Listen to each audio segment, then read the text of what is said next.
apa itu? Kawan Enggak, ini agak ini nih. Soalnya saudara yang pesan, teman saudara yang bayar. Nah ini, kenapa waktu pembayaran itu saudara tidak lapor kepada Aceh bahwa saudara tidak punya uang? Siapa? Teman apa ini? Yang bayar ini? Teman aja, Pak. Iya, anggota polisi atau apa? Bukan, Pak. Tahu alamatnya di mana? Tidak, Pak. Ya teman nggak tahu alamatnya. Kok percaya banget teman? Bayar 3 juta loh. Ini kan agak menggelitik ini. Saudara pesan tapi bukan saudara yang bayar. Orang lain pakai m-banking menurut keterangan Apung. Siap. Betul kan? Siap. Iya, menurut. Kan nanti saya ganti, Pak. Hah? Kan nanti saya ganti. Bukan masalah yang saudara, bukan ditanya saudara ganti atau enggak. Nanti ditanya lagi, mana betul enggak saudara ganti? Buktinya kan susah. Kenapa harus dia? Teman itu anggota Polri atau apa pekerjaannya? Pekerjaannya bisnis biasa aja, Pak. Bisnis. Ya kan kita teman saja, Pak. Kok jangan ketawa. Ini loh menggelitik loh ini. Siap. Membayar loh. Siap. Sehingga terjadi tindak pidana. Jangan ketawa.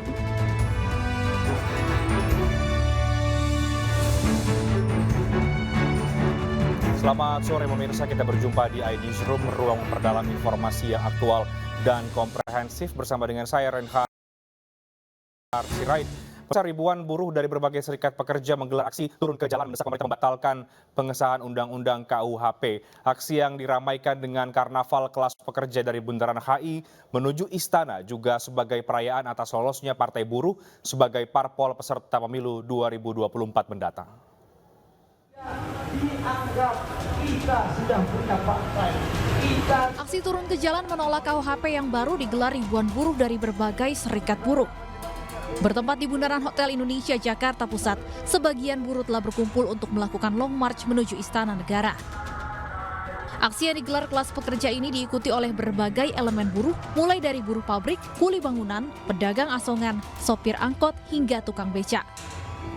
Selain menolak disahkannya KUHP, buruh juga menolak Omnibus Law, Undang-Undang Cipta Kerja, upah murah, dan PHK massal. Rencananya aksi buruh ini akan diikuti oleh 15.000 buruh dari Jabodetabek dan akan menyampaikan aspirasinya di Istana Negara. Dari Jakarta Pusat, Rani Sanjaya, iNews melaporkan. Tim Penindakan Komisi Pemberantasan Korupsi atau KPK kembali menggelar operasi tangkap tangan Rabu 14 Desember malam tadi. Operasi senyap lembaga anti rasuah mengamankan sejumlah orang, salah satunya Wakil Ketua DPRD Jawa Timur.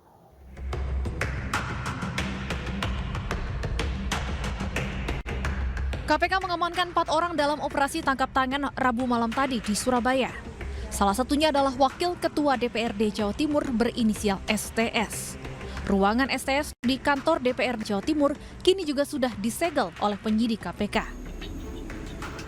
Keempat orang yang terjaring OTT langsung dibawa ke Jakarta dan tiba di gedung KPK Kamis pagi. Mereka menjalani pemeriksaan intensif di Gedung Merah Putih sebelum KPK menentukan status hukumnya dalam 1 kali 24 jam. Terkait dengan tindakan tangkap tangan yang dilakukan KPK di Surabaya, perlu kami sampaikan perkembangannya. Sejauh ini KPK telah menangkap 4 orang yang diduga sedang melakukan tindak pidana korupsi berupa suap terkait pengurusan alokasi dana hibah yang bersumber dari APBD Provinsi Jawa Timur. Benar, 1 di antaranya adalah pimpinan DPRD Jawa Timur dan 3 lainnya staf ahli di DPRD dan juga pihak swasta. Keempatnya segera dibawa ke Jakarta untuk dilakukan pemeriksaan lanjutan di Gedung Merah Putih KPK. Perkembangannya tentu kami akan sampaikan nanti setelah memastikan seluruhnya selesai dilakukan pemeriksaan. Mereka diduga melakukan suap pengurusan alokasi dana hibah yang bersumber dari APBD Jawa Timur. 4 orang yang diperiksa adalah Wakil Ketua DPRD Provinsi Jawa Timur dan 3 orang lainnya staf ahli di DPRD dan pihak swasta. Tim Liputan iNews melaporkan. Untuk informasi terkini, kami telah terhubung dengan Esra Ambarita di gedung KPK saat ini. Esra, selamat petang. Apakah Wakil Ketua DPRD Jawa Timur masih diperiksa di KPK saat ini? Ya pemirsa, dapat kami informasikan bahwa saat ini kami masih menunggu update terbaru terkait pemeriksaan dari pimpinan DPRD Jawa Timur dan staf ahli maupun staf khusus juga yang diperiksa di Gedung Merah Putih KPK. Karena saat ini kami masih menunggu informasi lanjutan akankah ditetapkan keempat orang ini sebagai tersangka. Karena dari tadi siang atau sekitar pukul 12 siang untuk keempat orang ini sudah tiba dan salah satunya adalah Wakil Ketua DPRD Jawa Timur yakni Sahat Simanjuntak, di mana ia tadi menggunakan kemeja berwarna putih, kemudian bercelana hitam, menggunakan masker dan membawa tas. Ia tidak memerinci ataupun tidak melontarkan berbagai kalimat untuk awak wartawan maupun awak media yang menanyakan terkait kronologi dari penangkapan. Namun hal ini dibenarkan oleh Kepala Pemberitaan dari KPK yakni Ali Fikri, membenarkan bahwa yang ditangkap adalah pimpinan DPRD dari Jawa Timur dan staf ahli dan juga staf swasta. Terkait ini diamankan ataupun ditangkap di perumahan di Surabaya dengan mengamankan sejumlah barang bukti yakni di rumah dan barang bukti lainnya. Maksud kami barang bukti berupa uang, namun nominalnya ini tidak disebutkan karena sekali lagi masih dalam pemeriksaan dan ini pun operasi tangkap tangannya adalah berkenaan dengan penggunaan ataupun korupsi dari dana hibah terkait anggaran dana provinsi dari Jawa Timur. Namun sekali lagi Renhat dan juga pemirsa, berapa nominal uangnya, kemudian perananannya apa, ini kami masih menunggu informasi lanjutan yang akan diupdate hari ini juga dan terkait bagaimana kronologinya. Kembali ke Anda, Renhat. Baik, Esra, satu pertanyaan lagi terkait dengan dana hibah. Apakah sudah ada keterangan dari KPK ini persisnya untuk kasus apa dan apakah kemungkinan ada orang-orang lain yang akan diperiksa oleh KPK?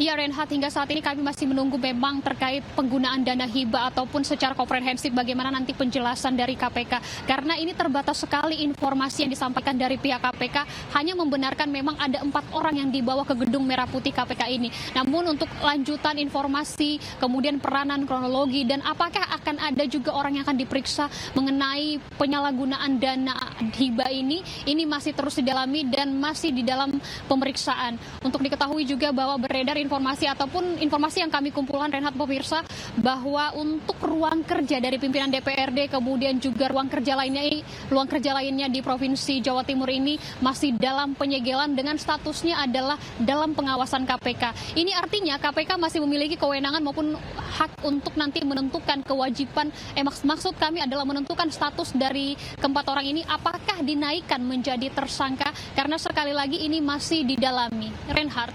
Terima kasih. Esra Ambarita melaporkan dari Gedung KPK di Jakarta. Kita beralih ke informasi lain, pemirsa. Demi bisa ke sekolah, para siswa sekolah dasar di Lumajang, Jawa Timur bertarung dengan bahaya menyeberangi jalur lahar Semeru. Sejumlah orang tua bahkan menggendong anak-anak mereka menyeberangi aliran lahar akibat akses jalan yang terputus. Sejumlah siswa berjibaku menyeberangi jalur aliran lahar di Desa Jugosari, Lumajang, Jawa Timur untuk berangkat ke sekolah. Mereka harus ekstra berhati-hati agar seragam sekolah yang dikenakan tidak basah. Bahkan beberapa orang tua rela menggendong anaknya untuk menyeberang lantaran arus sungai cukup deras. Perjuangan ini mereka lakukan demi mengikuti ujian semester di sekolah. Lewat mana tadi? Di tepi gunung itu ya. Terus setelah itu nyebrang di sungai itu, bantarannya itu sangat besar. Besar ya. Tadi sempat takut nggak? Nggak takut ya. Ya agak takut ya. Jalur penyeberangan di Jembatan Limpas, Desa Jugosari, Kecamatan Candipuro, Lumajang, kembali tertutup material vulkanik Gunung Semeru pasca diterjang banjir lahar Rabu malam. Akibatnya aktivitas warga terganggu. Sementara warga dusun Sumber Langsep terisolasi karena akses jalan terputus. Dari Lumajang, Jawa Timur, Yayan Nugroho, iNews melaporkan. Seorang pekerja tambang timah ditemukan tewas tertimbun tanah saat sedang bekerja di lokasi pertambangan di kawasan Pal 2, Kecamatan Muntok, Kabupaten Bangka Barat, Bangka Belitung. Jasad korban yang kemudian dievakuasi oleh petugas gabungan ke Puskesmas Muntok.